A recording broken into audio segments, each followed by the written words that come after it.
여러분의 열정을 응원합니다.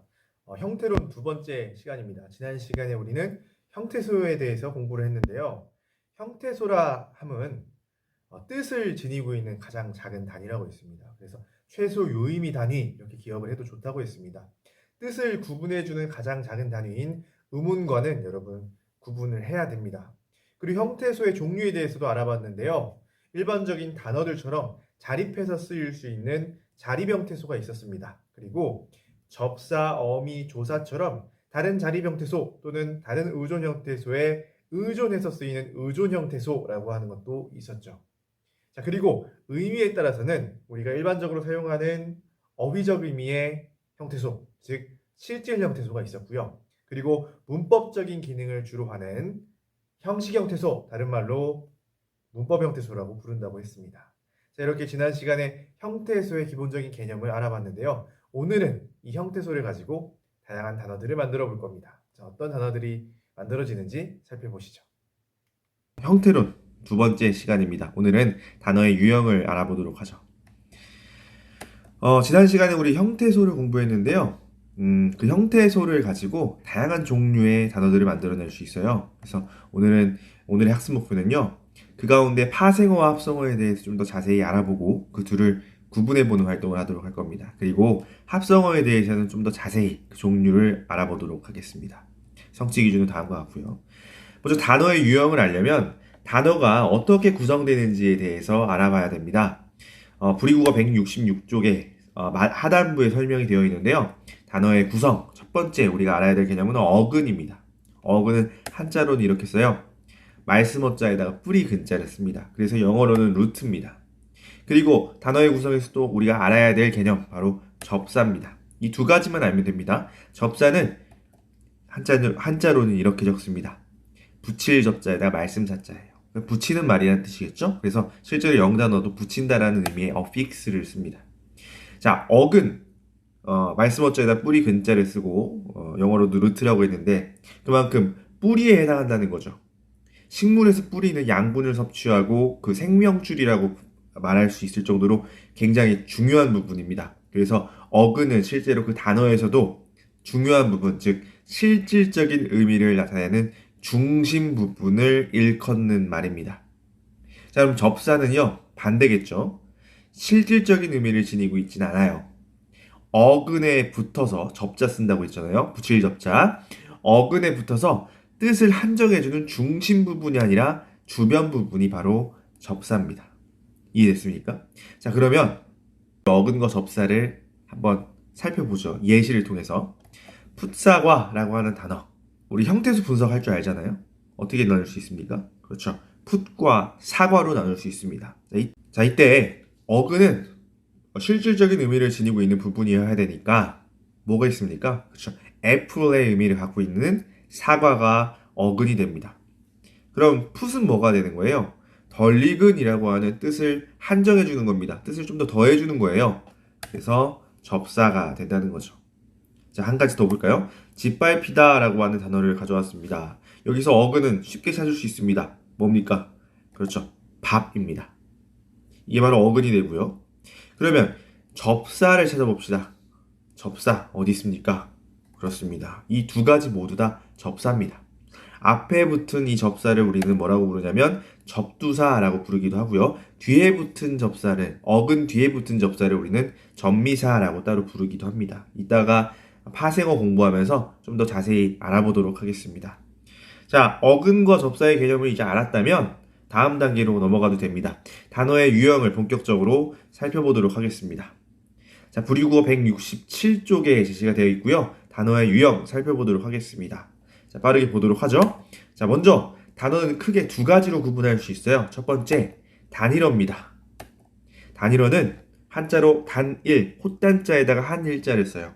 우리 단어 할 때 그 단자입니다. 자, 한 가지로 구성된다는 거예요. 영어로도 심플렉스입니다. 자, 그러면 단일어에 상대되는 개념은 무엇이냐면 복합어예요. 복합은 여러분 복수할 때 그 복이에요. 그리고 합은 합하다는 뜻이에요. 영어로도 confound를 씁니다. 합친다는 의미거든요. 복합어는 그러니까 단일어는 하나로 구성된다면 복합어는 두 개 이상으로 구성된 단어를 복합어라고 이야기를 합니다. 자, 그러면 복합어에는 또 어떤 종류가 있는지 살펴볼 텐데, 여러분 아까 선생님이 제시했던 개념, 바로 파생어와 합성어가 바로 여기서 나옵니다. 파생은요, 한자로 이렇게 적습니다. 물갈래파라고 있어요. 큰 물줄기에서 작은 물줄기가 갈라져 나오듯이 파생어는 큰 어떤 어근에서 접사를 더하면서 새로운 단어들을 만들어 나가는 겁니다. 자, 반면에 합성어는요, 합쳐서 이룬다.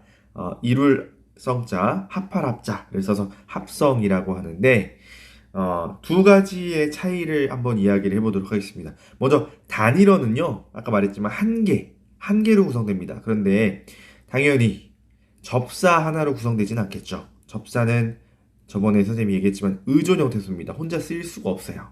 그러니까 접사가 아닌 무엇으로만 구성된 것? 그렇습니다. 실질적인 의미를 지니고 있는 중심 부분인 어근 하나로 구성된 것을 우리가 단일어라고 부르고요. 파생어 같은 경우는 그 어근에 접사가 붙은 경우를 말합니다.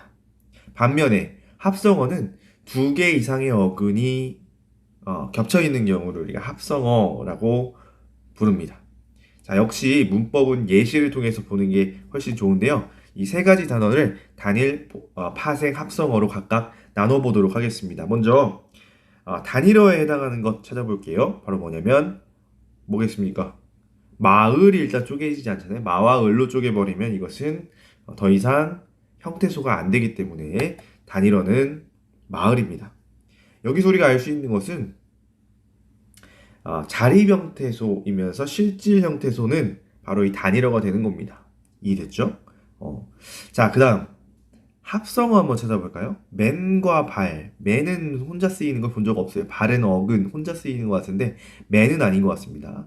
밤과 낮. 밤도 그렇고 낮도 그렇고 모두 실질적인 의미로 쓰이고 자립적으로 쓰이는 형태소네요. 어근과 어근으로 볼 수 있겠죠. 그래서 밤, 낮이 바로 합성어입니다. 반면에 맨발에서 맨은 아까 혼자 쓰이는 경우를 본 적 없다고 했죠. 홀로 쓰이지 않습니다. 즉 접사예요. 그래서 맨발은 파생어에 해당한다고 볼 수 있습니다. 자, 그럼 한 가지 더 볼까요? 여러분, 높다라고 하는 이 단어, 높과 다로 나눌 수 있죠. 형태소 분석을 한다면. 자, 그럼 높다는 어디에 들어갈까요? 파생어일까요? 합성어일까요? 혹은 단일어일까요? 결론부터 이야기하자면 높다는 단일어에 해당합니다. 선생님, 나눌 수 있는데요? 왜 단일어일까요? 자, 여기서 접사의 개념에 대해서 좀 더 이야기를 해보겠습니다. 접사는 사실 엄밀히 얘기하면 두 가지 종류가 있어요. 파생 접사라는 게 있고 굴절 접사라는 게 있습니다. 자, 파생 접사는 뭐냐면 지금 우리가 일반적으로 접사라고 부르는 녀석은 대체로 파생 접사입니다. 새로운 단어들을 만들어내는 기능을 하는 녀석들이죠. 반면에 굴절 접사는 뭐냐면 조사나 어미처럼 새로운 단어들을 만들어내는 것이 아니라 그저 문법적 기능을 덧붙여주는 녀석들을 굴절 접사라고 부릅니다. 그래서 파생 접사에는 접두사와 접미사가 있는 반면 굴절 접사에는 조사와 어미가 있다. 자, 그러니까 높다에서 다를 우리가 만약에 접사로 본다면, 왜? 덧붙이는 말이니까. 접사라고 본다면 파생 접사가 아니라 무슨 접사로 봐야 하는 겁니까? 그렇습니다. 굴절 접사로 봐야 하는 겁니다. 파생 접사가 아니라 굴절 접사로 봐야 된다는 겁니다.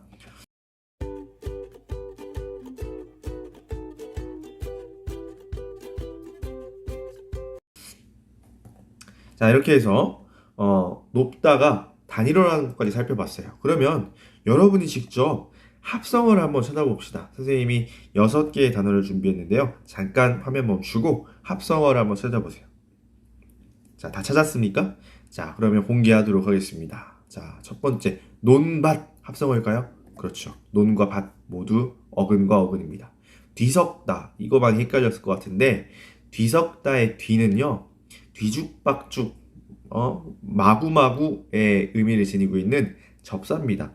백의 의미를 갖고 있는 뒤가 아니라요. 그렇기 때문에 얘는 파생어죠. 철들다, 어떨까요? 철이 들었어. 철, 명사로 쓰이죠. 들다, 역시 어근입니다. 즉 어근과 어근이 만난 합성어로 볼 수 있겠네요. 샛노랗다. 셋과 노랗다로 지금 분석할 수 있을 것 같은데, 노랗다는 어근으로 쓰이는 게 확실합니다. 근데 셋은 어떨까요? 그렇지 않죠. 단독으로 쓰이는 경우를 볼 수가 없습니다. 그렇기 때문에 얘는 접사다, 파생어입니다. 생글생글, 생글생글은요, 생글과 생글이 지금 연이어서 있죠. 이것 또한 어근과 어근, 각각 어근입니다. 합성된 형태라고 말할 수 있습니다. 잠꾸러기, 잠은 어근이죠. 꾸러기는요, 여러분, 이것을 어근으로 오해하는 친구들도 있는데, 꾸러기는 접사예요. 명사를 만들어주는 접사이기 때문에 기억을 해두는 게 좋을 것 같습니다. 자, 이렇게 해서 여러분이 직접 합성어를 찾아보기까지 했습니다. 자, 그러면 기출문제를 보면서 한번 점검을 해보도록 하겠죠. 불이국어 171쪽 한번 펴봅시다. 10번 문제 한번 볼까요? 잠깐 화면 멈추고 여러분이 한번 풀어보십시오. 자, 그럼 정답을 한번 확인해 보도록 하겠습니다. 보기 1에 A, B에 해당하는 것을 보기 2에서 찾아 바르게 묶어보래요. 그래서 A, B 보니까 여러분 파생어와 합성어가 어떤 개념인지를 이미 공부한 친구들이라면 굳이 이 설명을 읽을 필요 없습니다. A가 파생어고 B가 합성어라는 것만 알면 돼요. 그쵸? 자, 그럼 보기에서 파생어, 합성어를 구분만 할 줄 알면 됩니다. 자, 보겠습니다. 기억. 멋쟁이, 멋과 쟁이로 나눕니다. 멋은 어근이고 쟁이는 뭐겠습니까? 접사입니다. 그러니까 얘는 파생어입니다. 몰래 카메라. 자, 몰래와 카메라로 나눌 수 있겠네요. 그쵸? 자, 몰래와 카메라로 나눌 수 있으니까 얘는 몰래, 어근, 카메라, 어근, 합성어로 볼 수 있을 것 같습니다. 배나무, 배도 그렇고 나무도 그렇고 어근, 어근이네요. 그쵸? 합성어. 자, 풋사랑, 풋은 아까 풋사과 할 때 봤죠? 접사입니다. 사랑은 어근이고요. 그러니까 파생어가 되겠네요. 자, A가 파생어였죠? 기역과 리을이 파생어고 니은과 디귿이 합성어가 되겠네요. 정답은 2번입니다. 여러분도 어렵지 않게 문제 해결을 했을 거라고 생각을 합니다. 자, 다시 167쪽으로 가봅시다. 선생님 두 가지 단어를 제시할 텐데요. 이 두 단어는 합성어일까요? 파생어일까요? 자, 단어부터 제시하겠습니다. 코웃음과 비웃음이에요. 자, 코웃음, 비웃음, 형태수 나누는 건 여러분 어렵지 않게 할 겁니다. 코, 웃, 세 가지, 세 음절로 나눌 수 있고요. 비웃, 마찬가지입니다. 그러니까 똑같이 나눌 수 있는 이 두 단어가요, 단어의 유형이 서로 다릅니다. 자, 결론부터 얘기하자면 코웃음은 합성어지만 비웃음은 파생어입니다. 자, 왜 똑같이 나뉘는 이 단어가 왜 서로 다른 단어의 유형을 갖고 있을까요? 자, 그것을 알기 위해서는 한 가지만 알면 됩니다. 바로 뭐냐면 직접 구성 성분 분석이라는 거예요. IC 분석이라고 하는데 Immediate Constituent라고 합니다. 그래서 이걸 통해서 합성어와 파생어를 구분할 수 있는데 예를 들어볼게요. 자, 코웃음으로 들어볼게요. 코웃음은요, 일단 코와 웃음으로 나눕니다. 이게 가장 자연스럽거든요. 코, 웃, 음으로 나누는 것보단 코와 웃음으로 먼저 나누는 게 낫다. 그 다음에 웃음을 웃과 음으로 나누면 된다는 겁니다. 자, 여기서 직접 구성 성분이라는 건 뭐냐면요, 코웃음이라고 하는 단어를 직접 구성하고 있는 요소가 무엇이냐? 그것은 바로 코와 웃음이죠. 자, 이게 바로 직접 구성 성분입니다. 이 직접 구성 성분이 어근이냐 접사냐를 따져서 합성어와 파생어를 판정한다는 거죠. 자, 예를 들어서 코웃음 같은 경우는 방금 봤지만 코와 웃음으로 직접 구성 성분을 나눌 수 있다고 했어요. 코는 어근이죠. 웃음도 어떻습니까? 둘 다 어근입니다. 그렇기 때문에 이 녀석은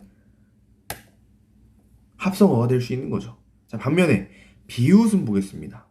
비웃음은 코웃음처럼 비웃음보다는 비웃다라고 하는 말이기 때문에 비웃음으로 나누는 게 훨씬 자연스럽다는 겁니다. 그렇다면 비웃은 어근이 되겠고 음은 명사를 만들어주는 접사, 뒤에서 공부할 겁니다. 접사가 되는 거예요. 어근과 접사가 만나면 뭐가 되는 겁니까? 파생어인 거죠. 자, 다시 어근과 어근으로 판정할 수 있는 코웃음은 합성어가 되는 것이고 어근과 접사라고 볼 수 있는 비웃음은 파생어가 된다.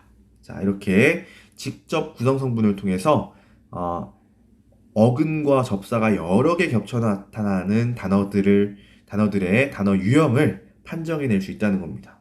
자, 이러한 문제도 기출문제에 많이 출제가 되거든요. 불이국어 170쪽에 있는 기출문제를 하나 보도록 하겠습니다.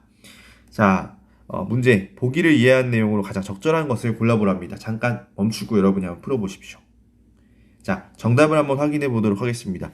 보기의 내용은 선생님이 읽지 않을게요. 뭐 어차피 문법 이론적인 내용이기 때문에 읽지 않고 문제를 풀도록 하겠습니다. 자, 집에서는 조사에서가 결합되어 있으므로 합성어에 속하겠구나. 조사는 단어 형성에 개입하지 않습니다.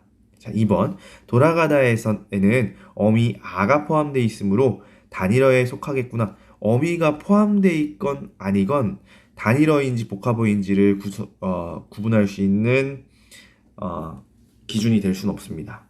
어른스럽다는 어근이 어른 하나밖에 없으므로 단일어에 속하겠구나. 어근은 어른 하나밖에 없어요. 그런데 스럽이 뭡니까? 스럽도 무언가 형태소일 거 아니에요? 접사겠죠. 혼자 쓰이지 못하니까. 그러니까 단일어가 아니라 뭡니까? 파생어입니다. 자, 4번 손바느질은 손바늘에 파생접사 질이 결합되어 있으므로 파생어에 속하겠구나. 자, 여기서 우리가 봐야 될 것은 손바느질이라고 하는 단어를 직접 구성 성분을 분석해 봐야 된다는 거예요. 여러분은 손바늘 질로 분석하는 게 나을 것 같습니까? 아니면은 손과 바느질로 구분하는 게 나을 것 같습니까? 그렇죠. 손과 바느질로 구분하는 것이, 나누는 것이 직접 구성 성분에 직접 구성 성분으로서 더 옳다는 생각이 듭니다. 손도 어근이고 바느질도 어근이 되니까 이들은 파생어가 아니라 합성어로 보는 게 옳겠죠. 자, 5번이 정답일 것 같습니다. 들어앉히다는 들어앉에 파생접사 히가 결합되어 있으므로 파생어에 속하겠구나. 들어앉다라는 말이 있잖아요.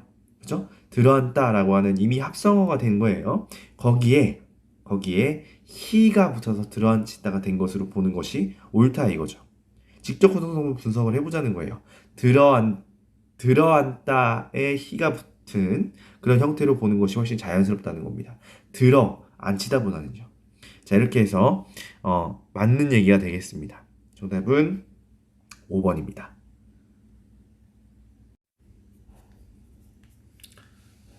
자, 그러면 파생어의 종류에 대해서 좀 더 자세히 알아보도록 하겠습니다. 불이국어 167쪽으로 다시 돌아가시죠. 자, 파생어의 종류는 여러분 기본적으로 두 가지를 일단 알아야 됩니다. 접두 파생이냐, 전미 파생이냐. 이건 어려운 개념은 아닌데요. 접두의 두는 머리 두자를 씁니다. 머리는 위에 있잖아요.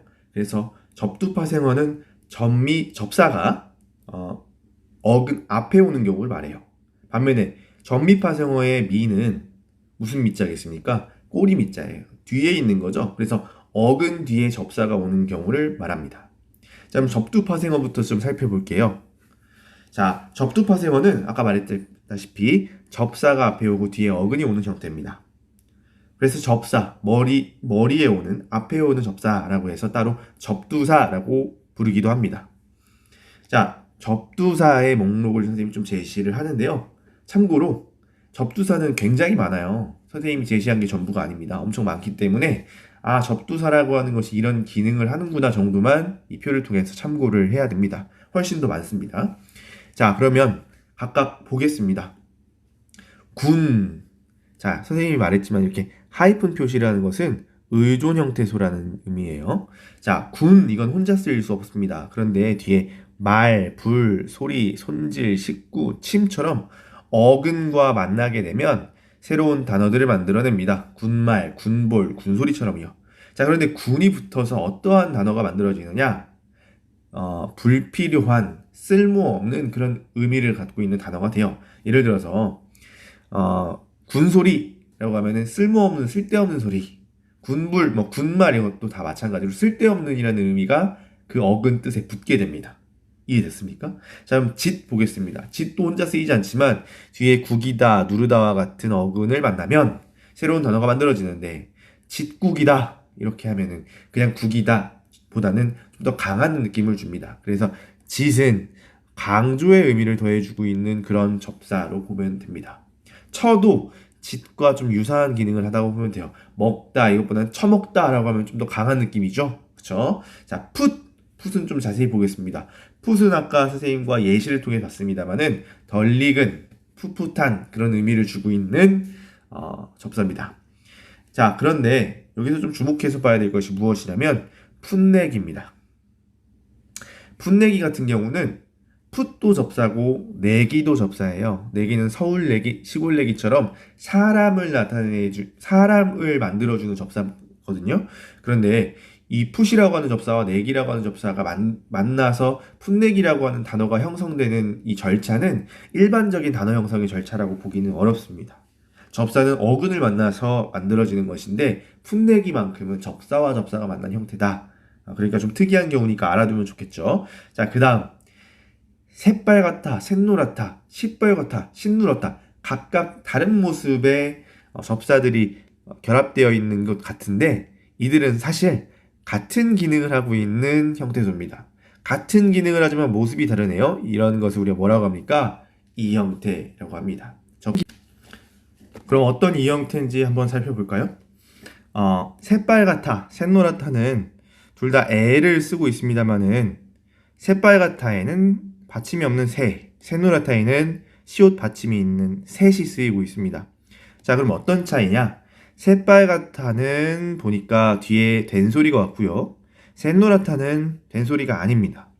시뻘겋다와 신누렇다도 마찬가지인 것 같아요. 시뻘겋다는 된소리, 신누렇다는 그렇지 않습니다. 그런 차이로 지금 새와 셋, 시와 시시 구분된 것 같고요. 그럼 빨갛다와 시뻘겋다 비슷한 의미인 것 같은데 왜 새를 쓰고 시를 썼는지도 살펴봐야겠죠. 새빨갛다는 뒤에 보니까 빨갛다가 양성 모음을 쓰고 있는 반면 뻘겋다는 음성 모음입니다. 노랗다와 누렇다도 각각 양성과 음성이죠. 이제 알겠습니다. 자, 새와 셋은 양성 모음에 쓰는구나. 시와 싯은 음성 모음에 쓰는구나. 새와 시는 뒤에 된소리거나 다른 예를 들자면 파랗다도 한번 생각해 봅시다. 새파랗다. 파랗다도 지금 거센 소리인데 새가 쓰인다는 것을 알 수 있습니다. 시퍼렇다도 마찬가지고요. 반면에 셋과 싯은 그렇지 않은 소리들이 셋과 싯으로 쓰인다.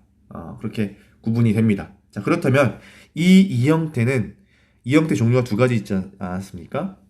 형태론적 이형태와 뭐 있었죠? 그렇죠. 의문론적 이형태가 있었습니다. 그런데 이것은 분명하게 우문론적인 환경에서 결정되는 이형태이기 때문에 의문론적 이형태라고 부를 수 있다라는 겁니다. 자, 그럼 전미파생어를 좀 살펴볼게요.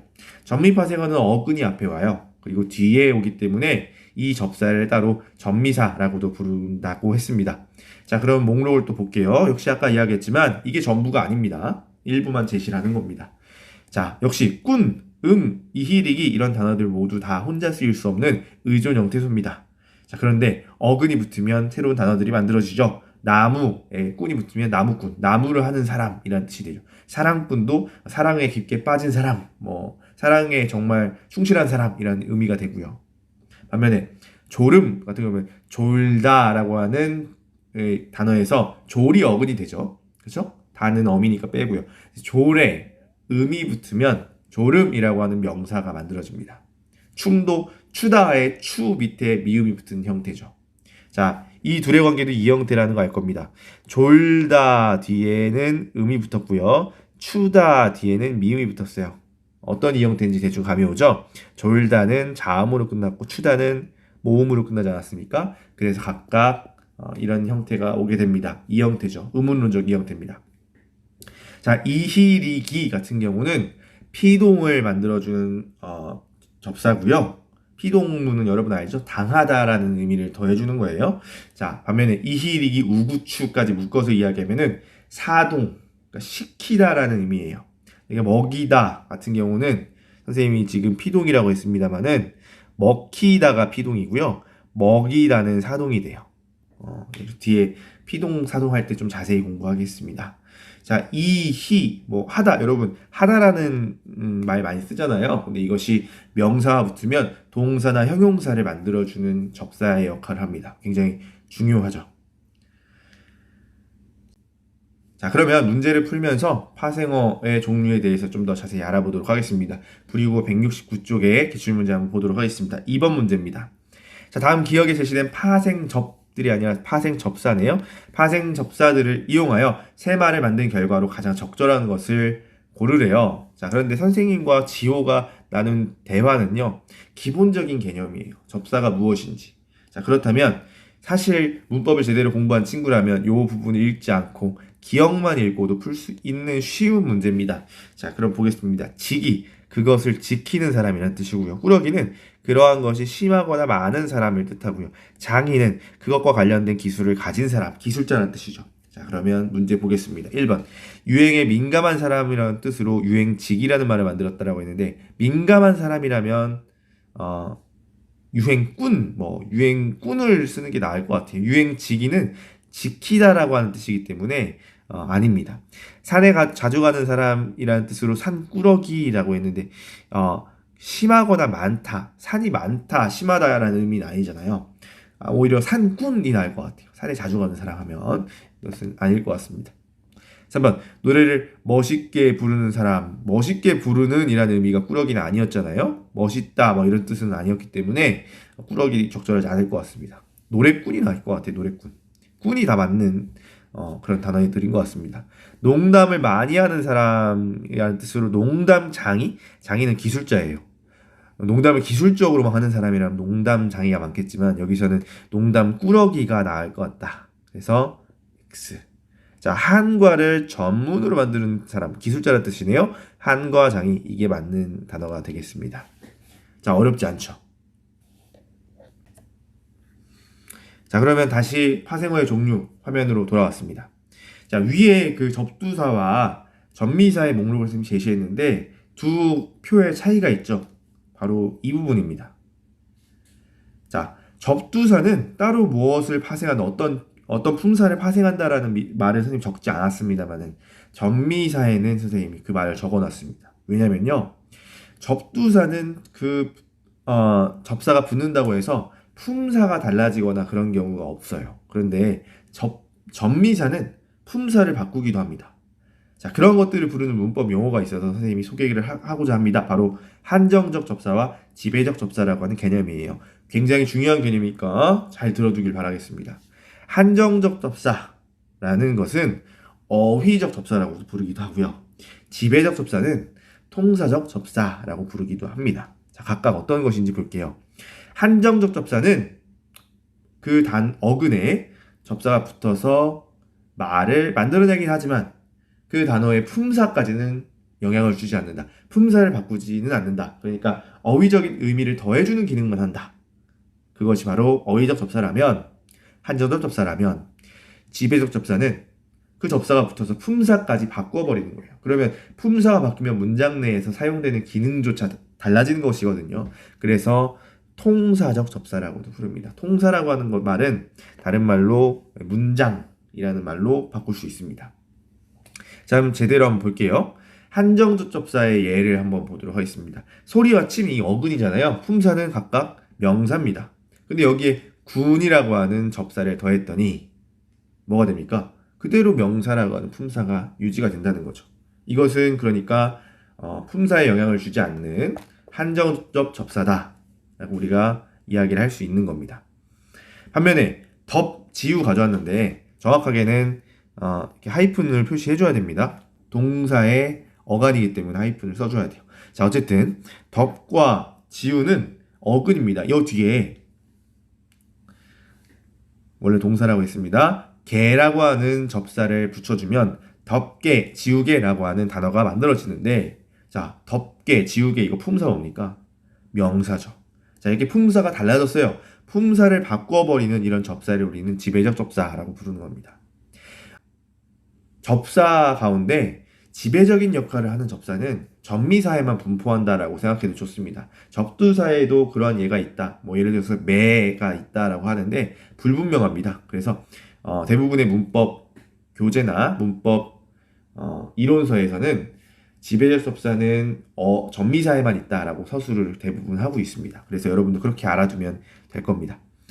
자, 품사에 영향을 주는 것이다. 이거 굉장히 중요합니다. 자, 반면에 이것도 있어요. 생산적 접사와 제한적 접사라고 하는 개념. 위에 이제 한정 지배와는 조금 차이가 있고 또 중요도가 조금 떨어지긴 합니다만은 알아둘 필요는 있습니다. 생산적 접사라고 하는 것은 뭐냐면 다양한 어근과 결합해서 다양한 단어들을 만들어내는 접사들을 말해요. 자, 제한적 접사는 비생산적 접사라고도 불러요. 반대겠죠, 생산적 접사와. 자, 그래서 일부 어근과만 결합해서 단어들을 만들어내는 제한적으로 쓰이는 걸 접사를 말합니다. 생산적 접사의 예는 아까 말했던 군 같은 게 있겠죠. 다양한 어근과 결합해서 단어들을 만들어냅니다. 제한적 접사는요, 뼈, 찌검 이런 거는 손이라고 하는 어근과만 결합해서 사용되죠. 손과 비슷한 기능을 하는 발에는 또 안 돼요. 보세요. 발뼈, 발찌검 안 되지 않습니까? 손에만 해당하는 이런 접사를 우리는 제한적 접사다라고 부릅니다. 자, 이렇게 해서 파생어와 합성어를 우리가 구분을 해봤어요. 다음으로 합성어에 대해서 좀 자세히 알아보도록 하겠습니다. 자, 합성어의 유형, 불이구가 168쪽에 소개가 되고 있습니다. 이 세 가지에 따라서 구분을 하면 되는데요. 먼저 품사에 따른 분류입니다. 품사에 따른 분류는 지금 설명을 생략하겠습니다. 왜냐하면 이것을 논의하는 것 자체가 별로 의미가 없고요. 뒤에 품사를 제대로 공부하면 합성어의 품사도 어렵지 않게 구분을 할 수 있기 때문에 굳이 이야기하지 않겠습니다. 그러면 우리가 중요하게 봐야 될 것은 결합 방식에 따른 분류, 의미적 결합 방식에 따른 분류, 이 두 가지만 알면 됩니다. 그래서 첫 번째로 결합 방식에 따른 분류부터 살펴보도록 하겠습니다. 자, 결합 방식에 따라서 합성어는 통사적 합성어와 비통사적 합성어로 구분을 합니다. 자, 중요합니다. 이거 굉장히 중요해요. 합성어에서 가장 중요한 부분이라고 말해도 과언이 아닙니다. 자, 통사적 합성어와 비통사적 합성어가 무엇인지에 대한 이야기를 좀 나눠보도록 하죠. 통사적 합성어라는 것은 뭐냐면 그 합성어가 만들어진 절차가 문법적으로 이상이 없을 때를 말합니다. 반면에 비통사적 합성어는 문법적으로 이상이 있다라고 이야기를 할 수 있는 녀석들을 말해요. 자, 예를 통해서 좀 볼까요? 분류해 보겠습니다. 자, 힘들다. 즉 힘과 들다가 합성된 단어예요. 자, 근데 이것이 문법적으로 이상이 있는지를 봐야 됩니다. 자, 보겠습니다.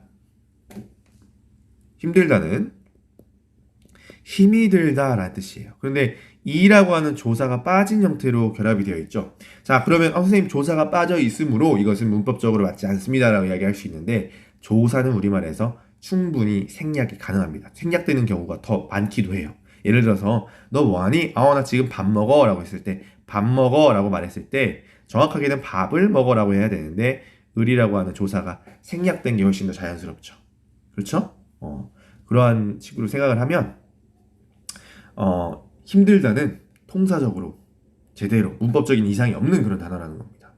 자, 밤낮 보겠습니다. 밤과 낮이 만났어요. 자, 명사와 명사가 나란히 나열되는 거 문법적으로 전혀 이상하지 않습니다. 그렇죠? 문제가 되지 않습니다. 자, 그럼 비통사적 합성어 또 이제 나올 때가 됐는데 덮밥 보겠습니다. 덮밥은 덮다라고 한 단어의 어간 덮과 밥이 만났어요. 자, 그런데 이거 통사적일까요? 문법적으로 맞는 절차일까요? 그렇지 않습니다. 왜냐면요, 덮밥의 경우 덮이라고 하는 어근이 쓰이려면 이 녀석은 의존 형태 소기 때문에 반드시 뭐가 와야 됩니까? 어미가 와야 돼요. 상호 의존성을 갖는다고 선생님이 강조를 했었죠. 그래서 어미가 온 뒤에 그 다른 어근이 오는 것이 문법적으로는 맞아요. 그래서 이것을 만약에 통사적 합성어로 만든다면 덮은 밥으로 만드는 것이 자연스럽습니다. 자, 어쨌든 이 녀석은 비통사적인 합성어다 라는 겁니다. 비통사적 합성어의 첫 번째 유형이 뭐냐면 용언의 어간 뒤에 바로 다른 어근이 오는 경우 비통사적 합성어의 첫 번째 예시입니다. 자, 그 다음 두 번째 넙둥굴다 볼게요. 자, 이것도 넓다와 둥글다의 합성어인데 넓다도 용언의 어간이고 둥글다도 용언의 어간입니다. 그 사이에 지금 뭐가 누락되어 있어요? 어미가 누락되어 있어요. 이것 또한 뭡니까? 비동사적 합성어로 볼 수 있다는 거죠. 자, 꿈꾸다. 이 꿈을 꾸다인데 을은 생략될 수 있다고 했죠. 을이 생략된 형태에서 꿈과 꾸다가 만나서 만들어진 이 합성어는 절차상 전혀 문제가 없는 통사적 합성어입니다. 자, 열쇠 보겠습니다. 열다와 쇠가 만난 거예요. 자, 역시 열다 용언의 어간이고 뒤에 쇠가 만났습니다. 자, 이것 또한 어미가 중간에 누락되어 있는 비통사적 합성어로 봐야겠죠. 자, 비통사적 합성어의 예시 선생님이 용언 어간과 어근이 만난 형태만 얘기했는데 어간과 어간이 직접 이렇게 만나는 넙둥굴다 같은 경우에 그런 예시죠. 그런 경우도 그렇고요. 또 여기 제시되지 않았습니다만은 부술비 이런 단어가 있어요. 부술부술하다 이 부술이에요. 그래서 이런 걸 우리가 부사라고 하는데 부사의 바로 이제 어근, 체언 어근, 체언인 어근이 오는 경우에도 비통사적 합성어로 구분합니다. 이 세 가지 유형인데 뭐 이걸 외워둘 필요는 없고요. 비통사적 합성어는 그냥 문법적으로 이상이 있다 정도만 알아두면 여러분이 어렵지 않게 찾아낼 수는 있습니다. 자, 결합 방식에 따른 분류. 자, 여러분 중요하다고 했습니다. 꼭 기억해 두길 바라겠습니다. 자, 다음으로 결합 방식에 따른 분류 봤으니까 의미적 결합 방식에 따른 분류도 같이 살펴봐야겠죠. 자, 의미적 결합 방식에 따른 분류는 이 세 가지 기억하면 됩니다. 대등, 종속, 융합입니다. 자, 일단 더 중요한 게 무엇이냐라고 하면 대등과 종속이에요. 융합은 그렇게 중요하지 않습니다. 자, 대등과 종속 합성어 좀 살펴보겠습니다. 자, 대등 합성어는 앞말, 정확히는 어근입니다. 앞의 어근과 뒤 어근이 대등한 자격을 갖고 있는 것이라면 종속 합성어는 앞 어근이 뒷 어근에 종속되는 거예요. 그러니까 뒷말이 더 좀 중요하다는 거죠. 자, 융합 합성어는 앞 어근과 뒤 어근이 만나서 이 두 말의 의미가 아니라 새로운 의미를, 완전 새로운 의미를 만들어내는 경우를 융합 합성어라고 부릅니다. 자, 그럼 예를 통해서 한번 볼게요. 예시를 보는 게 훨씬 더 좋습니다. 자, 일단 대등합성어와 종속합성어를 구분하는 중요한 선생님이 기준을 이야기하자면 그 합성어를 봤을 때 도대체 앞말을 말하는 것인지 뒷말을 말하는 것인지를 구분해야 돼요. 그것이 구분이 어렵다면 대등합성어인 거고요.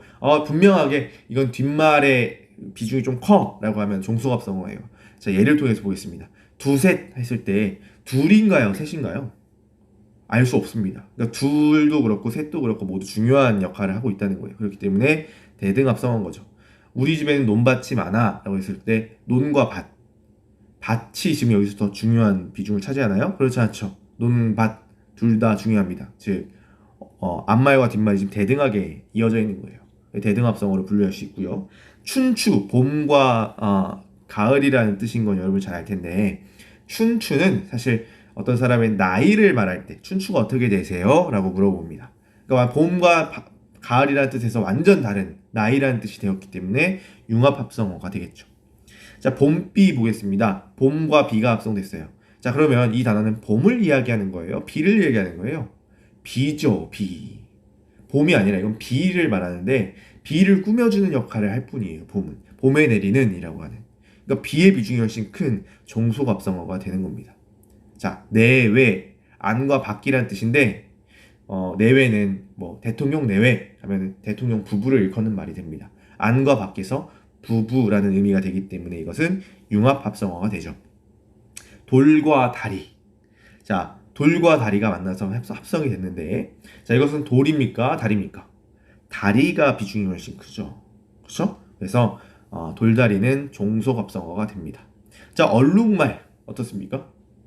이것은 얼룩을 말하는 거예요. 말을 말하는 거예요. 말이 중요하죠. 말. 그렇죠? 말인데 얼룩이 있는 말이라는 뜻이기 때문에 종속 합성어예요. 그래서 합성어의 유형을 쭉 분류해 놓고 그걸 목록을 나열해 보면요. 종속 합성어가 가장 많습니다. 대등 합성어랑 융합 합성어는 그렇게 많지 않아요. 그래서 대부분의 합성어는 종속 합성어다라고까지 알아두면 더 좋을 것 같다는 생각이 듭니다. 자, 그러면 부리국어 171쪽에 나와 있는 기출 문제를 통해서 형태소의 유형을 좀 더 알아보도록 하죠. 자, 통사적 합성어와 비통사적 합성어에 관련된 문제는 굉장히 꾸준히 출제가 되고 있습니다. 그래서 여러분이 유의해서 좀 많이 살펴볼 필요가 있어요.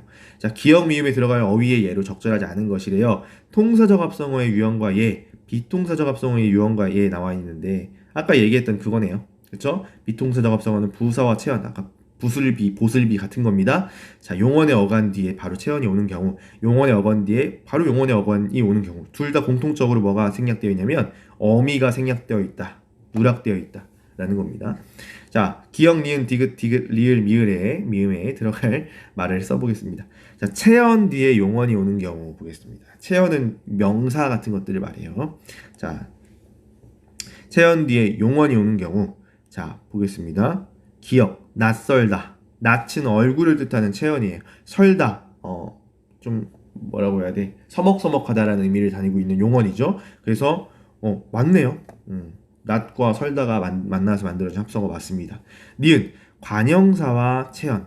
첫 하면은 여러분 첫은 뒤에 체언을 꾸며주는 관형사라고 해요. 뒤에 우리 품사를 공부했으면 더 좋았을 텐데 관형사가 맞습니다.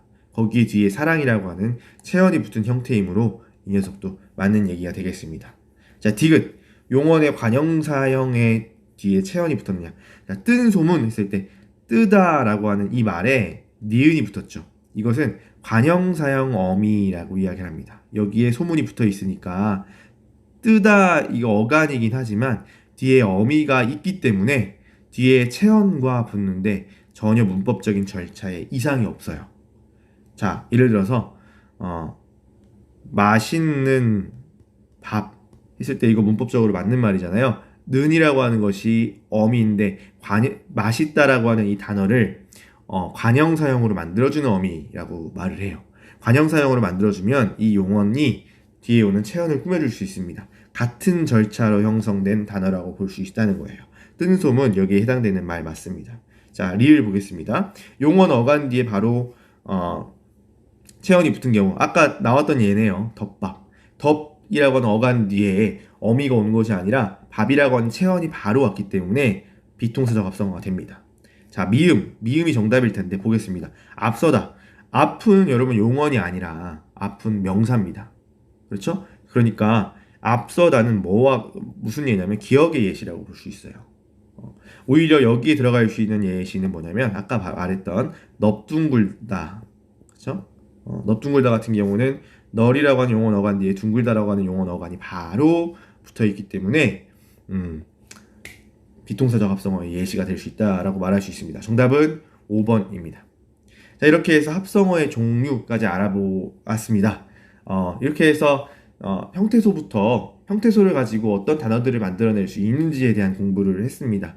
어려움이 좀 있을 수도 있습니다. 왜냐하면 새로운 개념들이 계속 나오기 때문에. 그런데 선생님이 첫 시간에 이야기했지만 이미 여러분 머릿속에 있는 그런 문법 체계입니다. 그것을 끄집어내는 과정이기 때문에 평상시에도 여러분이 언어 생활하면서 내가 지금 사용하고 있는 말이 어떤 형태소를 사용하고 있는 것일까? 파생어일까? 합성어일까? 이런 것들을 고민해보면 전혀 어렵지 않게 여러분이 좀 더 능숙해질 수 있다라고 선생님은 생각합니다. 다음 시간에는 단어의 품사에 대해서 이야기를 해볼 거예요. 품사는 어떻게 보면 문법에서 굉장히 기본이고 핵심이 되는 요소라고 말할 수 있습니다. 그렇기 때문에 다음 시간에도 집중해서 잘 수업을 들어주길 바라겠습니다.